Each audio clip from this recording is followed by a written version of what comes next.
What's up, people? It's your boy Kenneth here, 100 Years of Wealth. I hope you're doing well. One of the videos that I threw up a while back that got a good response, got a bunch of views, was a video on this beauty right here, this Cartier Roadster. Definitely my favorite watch, and I just wanted to give an update on it. You know, it's been about a year and a half since I bought it, maybe a little longer. Maybe it's been about 2 years since I bought it. And I just want to kind of give you an update on where it is, how it's been rocking with the watch, and you know, my experience overall. So just to kind of give you that info, the last couple years I wore this watch a lot. I feel like I've gained more of an appreciation for it. In this frame it kind of looks narrow, but you know, anyone that's seen it on my wrist before in another video, it's actually, sorry about that, it's actually a really good sized watch. This is the XL version, I guess you can call it, where it has like the larger you know, bezel. And I'm a pretty big guy. I am 6'5", pretty tall.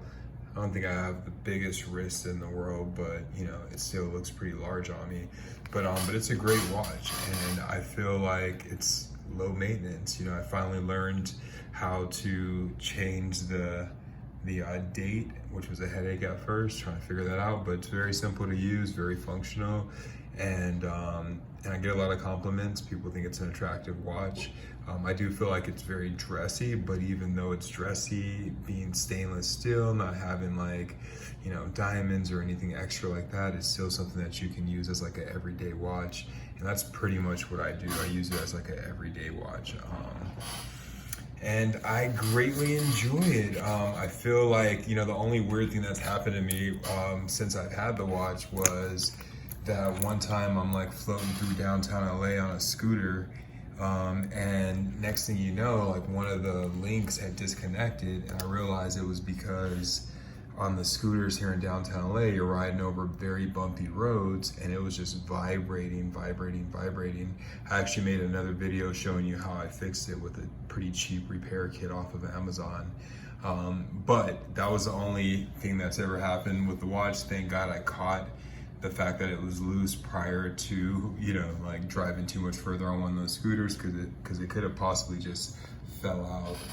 But it's a great watch, man. I plan on keeping this watch forever, and when I'm too old to care about watches, I'll pass it down to my son, or maybe before I get too old, I'll pass it down to him as like a starter watch for him or something like that. Even though, you know, Cartier is a very nice watch, and I wouldn't call it a starter. Starter watch might be more like a Tag Heuer, or you know, like a Citizen watch or something like that. Cartier can still get pretty expensive for certain watches. I think, you know, just to give you the info on this one, I think before taxes it was like roughly $5,600. Might be a little bit less right now since the watch market has softened a bit, but at the same time I'm not selling it, so that's not as much of a concern. But it's always nice to know if you made a little money on your investment. But I think with this watch, I was looking at it more as like a piece that I really liked, based on, you know, I had seen it before many years ago, and I always wanted to get it.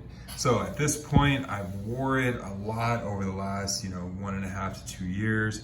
I think I will, not anytime soon, but eventually I'm gonna get it polished to get all those little nicks and scuffs out, because inevitably you're gonna catch a couple of scratches.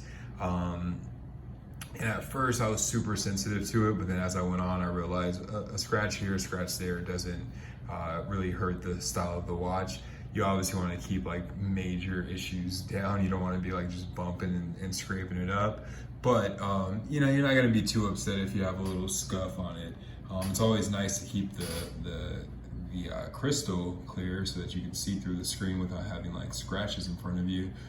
So obviously be careful, but little scratches, like, you know, these little things around that's all stuff that can come out with the polish. You just don't want to be polishing your watch all the time, because it's actually letting go of some of the actual precious metals. So my thing is that I'm not going to sell the watch. I really don't care what people, you know, if someone's looking at it and they're like, oh no, you have a scuff, I'm not really concerned on that. And I think the reality of it is that most people walking by or checking the watch out for a second aren't gonna really see all the things that you see.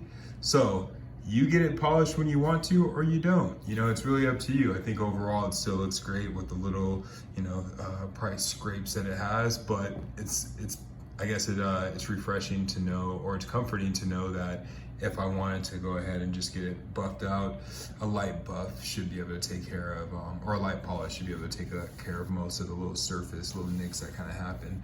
But I feel like they're just gonna happen again if you're actually wearing the watch, you know? So maybe in a scenario where I picked up some other watch that I wanna turn into my daily wear, maybe I'll go ahead and get this polished, set it to the side, and then start to only pull it out for, you know, certain occasions, you know?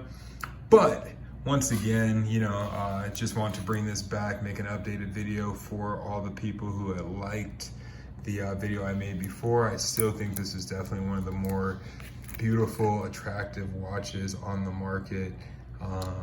Definitely can use a polish on this bad boy at this point.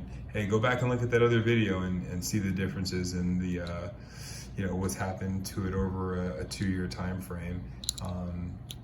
But once again, you know, you might pop up in a video and see a video from me like in 6 months and I've gotten all this polished out.